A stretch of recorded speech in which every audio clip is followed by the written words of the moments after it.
Good afternoon, everybody. 4:38 p.m. Good afternoon, 4:38 p.m. Billy Corbin here at the Courier-Record newsroom with a few news updates. The snow has ended. It was 83 yesterday. It was 73 as early as 7 a.m. this morning, and then we got heavy snow that started to stick a little bit on the roads, but nothing serious. And yards and cars, definitely it did stick on. But anyway, that's old news, and we'll have another warm up, and such is life here in Southside Virginia, or Virginia as a whole. A few things I want to we've received some intel, and I think it's important. There are a few things that need to be clarified. First of all, number one, on the discussion of adding a penny per dollar to the Nottoway County to the state sales tax in Nottoway County, that extra penny would be earmarked not for school operations, but for school renovations and new construction. Nottoway County, the last time I used to do reports on it, annual retail sales, annual taxable retail sales, around 140 to 150 million dollars, somewhere in there. So if you take one penny on that, that would be around 1.5 million dollars a year, which would service debt payment for school renovations. Certainly, there is some talk, about HVAC replacement at Crew Primary. That school was built in 1968. There are also concerns about so many HVAC leaks, water getting in behind walls, that sort of thing, quote unquote, raining inside the building. I've seen video where it looks and sounds like it's actually raining inside the building.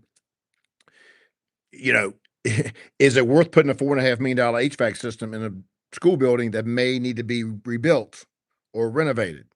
So that's item number one. Item number two, a lot of consternation, a lot of anxiety, a lot of taxpayer backlash on this unknown, I'm going to call it a monstrosity or mystery regarding the new courthouse. I have received some intel, reliable intel. I've got some notes, so you're going to see me looking off to the side. I normally look you in the eye when I talk to you, but sometimes I have to rely on notes to make sure I don't get in trouble. I don't burn a source or sources in this case. And, I like to keep it real, keep it off the cuff. I have been told that some supervisors have asked the architect about ways to cut costs, to save cost.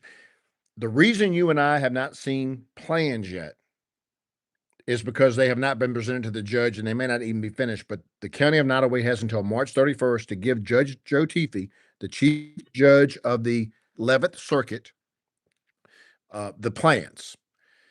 I'm hearing rumors that it's that what's being discussed is going to be a massive, sprawling, one-story building in the 20,000 plus square foot category between the General District Court building and the 1840 courthouse, which was indeed renovated in the year 2000. I don't recall how thoroughly it was renovated, but I can tell you the courtroom was entirely different. I used to cover meetings there in the early 90s and moved the Board of Supervisors meetings, to the General District Court building after that was renovated in 2005. But I have been told one of the things that's been asked of the architect is, could the County of Supervisors of Nottoway say, look, we want a cap. We're not going to spend more than X. And I've been told, paraphrasing here, that the architect has said something that they understand the board's desire to have a limit. This is a quote now. I've been told, we would strongly advise against attempting to create any type of cap on spending for this project. That's that's interesting. Any attempt to impose caps, a spending cap, would, now listen to this, y'all. This is bothersome language. If this is accurate, I trust the source. Any attempt to impose a spending cap would almost certainly invite scrutiny and attack from the Commonwealth of Virginia. Scrutiny and attack from the Commonwealth of Virginia. Now, what they mean is that the County of Nottoway is under court order, so that's the Commonwealth of Virginia. But attack from the Commonwealth of Virginia. There are a lot of taxpayers that might say, bring it on. There are a lot of taxpayers in Nottoway County right now that I talk to. You see them on Facebook, but I know a lot of them from all income strata. They just say, bring it on. How could supervisors who were elected by the people, not the judges, not be reasonable in asking such questions and be told don't do that. That would invite scrutiny and attack from the Commonwealth of Virginia. As you know, the county's under a court order. We've reported that numerous times. Now, there's a document out there that some people claim is biblical. And it starts, the cover page says something to do with courthouses, guidelines. Now, guidelines are suggestions or recommendations. Okay. The Code of Virginia now is a different thing. If something says shall, that's different. I've also been told the architect has said, hey, look, can we issue an RFP and get bids and maybe get something that's functional, that satisfies the judges, and not going to be $20 million. Again, everyone's been saying between $20 and $30 million publicly. So that's what I've been saying, but we really don't know. I've had some people tell me, Billy, I've had attorneys tell me, Billy, this thing's going to run north of 30 million. Who knows? And I've also, and in fairness, I've said this before. I don't know Judge Joe Teefee like I used to when he was a defense lawyer in Blackstone. I'd see him often. I talked to him. You know, he's now a judge. He does not live in the county, but I still correspond with him from time to time. I saw him in December. He's a fine man, fine judge, good person.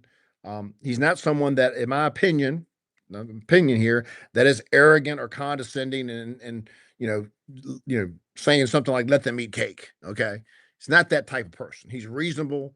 He's from Southern Virginia, so I don't think this is a case of any type of him wanting to get his way. He has expressed concerns about security and safety of the employees, the jurors, and certainly the judges. It's anyone who's had jury duty knows that the defendant can walk right in front of you when they're leaving. They can walk right by you. You're allowed to leave the court first, but you're kind of on your own. If they have if a defendant has family members that might be prone to violence, they could, go after jurors. That is certainly a concern. As I've said previously, say it again, every human being that works at that courthouse complex or the private sector, a bank, a newspaper office, a mechanic shop, whatever, ought to have a safe, secure work environment. Okay. So I don't want anybody thinking that any taxpayers are saying that they don't deserve that. The question is, to what extent, if someone's out to do something wrong, you and I both know they have a head start. A terrorist, for example, only have to be right once. Law enforcement has to be right all the time. If someone's hell bent on causing harm and ready to plot and meditate, it's really hard. It's almost impossible. But certainly, at the courts of the court system, it should be very secure. We agree with that. But a question was asked about seeking more bids. I mean, let's see what's out there. And the architect strongly advised against that. At any attempt to hit a pause button, is what I've scribbled down, for the purpose of completely altering plans that have been carefully considered, would result in delays in the county being brought into court for non-compliance. So there's a threat of litigation. So to hear what I've been told, the architects have said, Nottoway's got no choice but to continue marching down the aisle to the altar, the $20 to $30 million altar that's going to be this new building. Board of Supervisors has a work session tonight at 7:00. I believe it's in the Emergency Operations Center, which is the department basement. They're open to the public. They're on YouTube. School board has changed its meeting time. They are now meeting at 6:00 instead of 7. So, I think that's fine. I think anyone who wants to go to a school board meeting will go to a school board meeting, no matter what time it is. If you're mad about something or excited or your child's being recognized, you'll get up there. But one of the things the school board's going to talk about tonight is school board member benefits and whether or not school board members by law must attend future continuing education to be training, and that's in the Code of Virginia, shall further educate themselves. And that historically has been the Virginia School Boards Association for Nottoway County. The school board's a dues paying member of the VSBA. School board member Bill Outlaw is a founding member of, for lack of a better word, rival organization, the SBMA, School Board Member Alliance. More conservative, I think, philosophy. I think that'd be safe to say. And he wants, and he does get reimbursed for travel and any registration fees. But his argument is if the school board pays dues for the VSBA, Why not the SBMA? So that could get interesting tonight. I believe there's some student discipline matters tonight. There's also some really good news. There's going to be a discussion on Nottoway High School being uh, a state. I forgot the lack of a word, but it's a special school um, that very few high schools in the state of Virginia have. And my apologies to the high school for getting the name a designated school, or I had it written down somewhere. But anyway, so two meetings tonight. We'll try to hit the highlights. We can't be two places at one time. We'll try to hit the highlights in this town budget season, folks. Town budget season. What I'm hearing from the town, no tax increase in Blackstone. What I'm hearing from the town on the electrical rate, Dominion is passing on a 3.8% rate to the town. The town is going to pass that increase on to the consumers, but because, and this is going to be tricky here, folks, because the fuel adjustment runs in a 6-month cycle, the fuel adjustment decline is going to be so significant based on the previous 6 months that the net impact to the Blackstone ratepayer will be a 1% increase in your light bill, basically. Now, with that said, we all know there's something going on in Iran right now and the Strait of Hormuz. And if that becomes a problem or a bigger problem that it has been, the fuel factor 6 months from now could be through the roof. And then in the middle of the year, your fuel adjustment charge could go way up because that's a pass-through charge. The town does not profit from that. And the town in past years has actually absorbed some of that charge in years past. So, and also one other update, the drug arrest. Tuesday morning, there was a traffic stop on South Main Street near Oakwood Apartments. Oakwood Apartments, a brick apartment complex. It's basically between Sea Park and Community Convenience. If you're headed out toward Walmart, it's on your right. It's at the corner of 4th Street and South Main. There were 2 arrests. I do know that. I'm waiting to hear names. We want to be very careful. And we remind everybody, everyone's innocent until proven guilty in a court of law. Often charges are dismissed or reduced at trial or prior to trial. But my understanding is a male and a female were arrested. One of them's in Morehouse. One went to PRJ, one did not. I think the driver went to PRJ. Again, waiting on the report. These are things we don't just rabble and babble out loud. And the other item we're following up on and waiting on some help from Crew PD. Last Friday, there was quite a spectacular, might be overstatement, but a unusual crash on Route 460 in the town of Crew, kind of between Benchmark and what's called Fastmart or Valero. There were 4 vehicles involved. I've been told one of the victims has passed away. There were reports that someone may have had a medical emergency. I don't know if that's the person that passed away or not, but one person was charged with reckless driving. So I'm thinking that, usually if you have a medical emergency, you don't get charged with reckless driving. I'm not sure. I'm not a lawyer, but we want to get an accurate write-up on, the vehicles, the drivers. There were 5 patients transported from injuries ranging from minor to life-threatening, and we have been told that one of those 5 victims that were transported has since passed away. That's coming from a good source. Again, I'm a little bit more freewheeling here on Facebook and YouTube because we're conversational. But when it comes to presenting the news, we're going to be formal. We're going to have our ducks in a row. And again, I want to repeat this invitation because we had a lot of coverage on the very, very unfortunate series of events that occurred in Lunberg on the afternoon of Sunday, February 8th. And the lawsuit that's been filed, if anything you want to know about the lawsuit, you can look at our paper. We broke it up into about 6 stories.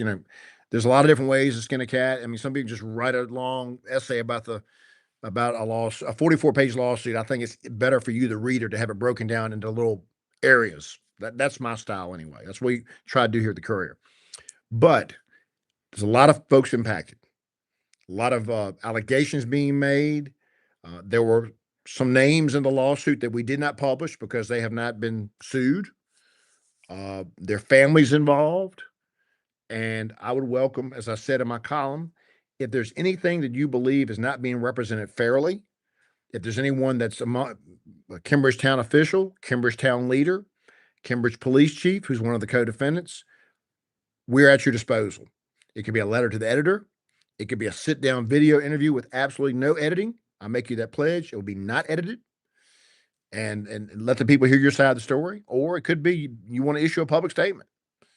We welcome that. We want to be balanced, but we can't be balanced if only one side is talking. Now, I understand lawyers tell everybody to shut up, but there's also the court of public opinion out there. And I would say based on my conversations with my friends across the river, and I'm blessed to know a lot of different people and a lot of different occupations in Lunenburg, the court of public opinion right now is not shining favorably on institutions that have often been cherished and trusted um, to protect the safety and general welfare of the people. I'll just lay it on the line there, and that's difficult to say. It's also very difficult for anyone and everyone that wears a badge, because I'm of the opinion that every profession has people that make mistakes, people that are accused of making mistakes that didn't make a mistake. Just like journalists, there's a lot in our profession that are activists, not reporters.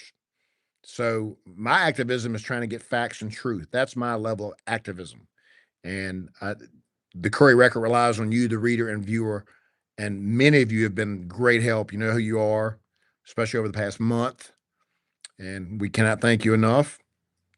There will be some additions to the Courier-Record Christmas card list for some of the help we've received, but I'd welcome Sheriff Arthur Townsend. His department is named in a series of events in that lawsuit. Christopher Wallace, the chief of police of Cambridge. I know Chris Wallace. He actually helped me at the scene that day from getting my butt kicked by someone upset at seeing a photographer there, and I hold no ill will toward that gentleman. I would be upset too. I wouldn't want to see a guy with the telephoto lens zooming in where someone was shot multiple times. I get it. I get it. But Cambridge Mayor, Cambridge Town Council, collective statement from the town. We welcome that. I'm not trying to goat you into it. I'm not trying to say that you have to. Certainly, I understand the rules. That town attorneys, insurance companies are going to say, do not issue a statement. I mean, it's. This was 3 weeks ago. The sheriff of Lunenburg County, and we reported this, and the town manager, town of Cambridge, said state police had told them not to say anything. That's just heavy-handed, in my opinion. Heavy-handed, but I've been on the other side of this when I was mayor of Blacksburg. I've been on the other side. I get it. I think there are times, though, opinion, where you got to talk to the peeps. You got to talk to the people, because I think there's really it's a really tough situation right now in Lunenburg County. It's not just Cambridge. It's not just Cambridge. And it's like my late father used to say, son, sadly, it's not always what you are. It's what people think you are. And that can be tough. That can be really tough. Social media has been tough. The lawsuit is very tough. And I had some comments in my column today. Look, everyone's innocent or proven guilty. This matter hadn't even gotten to the legal matter yet of this shooting. You can indict a ham sandwich, and I can file a lawsuit tomorrow against anybody and have a lawyer file it. It goes to the court, and it's public record, and it's like, woo, did you read that lawsuit that Billy Coburn filed against so-and-so? Now, this one in Cambridge is different, because we do know that a woman was shot multiple times. We do know she has got, she's lucky to be alive. We do know she's a mother. She's a former police officer, and we know who's been accused of shooting her. So that's a lot different than, a frivolous lawsuit because someone's he said, she said. This is a little different. Again, civil law is different than criminal law. There are limitations on how much juries can award in punitive damages. One thing I'll tell you that I found interesting in the lawsuit, and we reported this, I'll just come out and say it. We took a picture of the car with bullet holes in the driver's side window outside the Cambridge, the Fire and Rescue Agency on Fifth Avenue in Cambridge. Somebody said it's Victoria Fire and Rescue. It may be. I'm ashamed to say I don't know. I know there was a consolidation, the sort of thing. The lawsuit, and it could be a mistake, and you're allowed to submit amended filings. The lawsuit says that both driver's side windows were up. No, scratch that. They were down at the time of the shooting. Now, I saw a window that was up with 8 bullet holes in it. So was that a mistake, or did the window get rolled up quickly while the victim allegedly saw a gun pointing her direction? If it's an electric window, it could go up fast. I just don't know. That was something in the lawsuit didn't make sense to me, because again, I saw the bullet holes through the window, which would have meant the window would have had been up when shots were fired. Yet the lawsuit said that both the alleged shooter and the victim's driver's side windows were down. Now, was it the back windows? Again, I don't know. That was the only thing I found that was a little bit squirrely in the lawsuit, so to speak. But it was a very well-written, passionate lawsuit, as lawyers get paid to do. I can't say I've ever read a bad lawsuit that was bad, not well-written. This was a compelling, though, riveting lawsuit, again, with allegations, and allegations which will have to be answered at some point in time. Some of you have reached out to me and said, Billy, what's Cambridge going to do? You know, can they afford this? Every town has an insurance company. And I'm going to tell you something now. I'm not saying this applies to Cambridge. I'm just telling you a story that's factual. I know a police department in our area that 25 years ago was sued for sexual harassment. One of the officers in the department was sued for sexual harassment in this area. And it pales in comparison to some of the allegations to all the allegations in this lawsuit that were in Cambridge. But there was an email or two that was inappropriate. The insurance company told the town, we're not covering the officer. We are not going to cover the officer. The evidence is that bad. So the town decided and paid the legal fees for that officer. That was around $80,000 to $90,000. That was in 2001. So 25 years later, what are legal fees now versus 25 years ago? I don't know the answer to that question. I hope I don't ever have to find out. But insurance will cover. But sometimes insurance companies, folks, as we know, will say, nope. So I don't know what's going to happen there. Will there be a change of venue? Can the case be tried in Lunberg fairly? Or will it be tried in Richmond? I'll tell you a story from, I'll see y'all. Y'all have a good day. I'll tell you a true story based on when I was mayor in Blackstone. There was a lawsuit against the town that was filed in Richmond Circuit Court. And they argued that the case could not be tried in Nottoway County because there were so many people that worked for the town. The mayor at that time, me, was also editor of the local paper. And the judge, ironically, who was a Cambridge native in Richmond, nice lady, she ruled that it would be best for the case to be heard in Richmond. It later got dismissed. It was their functions of government where you have sovereign immunity. Sometimes they apply, sometimes they don't apply. So, don't know. Will the case be tried? If the case moves forward, will it be tried in Lunenburg? Will it be tried in Richmond? Or will they pick another? You can have what's called a change of venue. You could have the case in Lunenburg, but bring in jurors from another county. I think that's called a change of venare. Change of venue is when you have the trial in another location.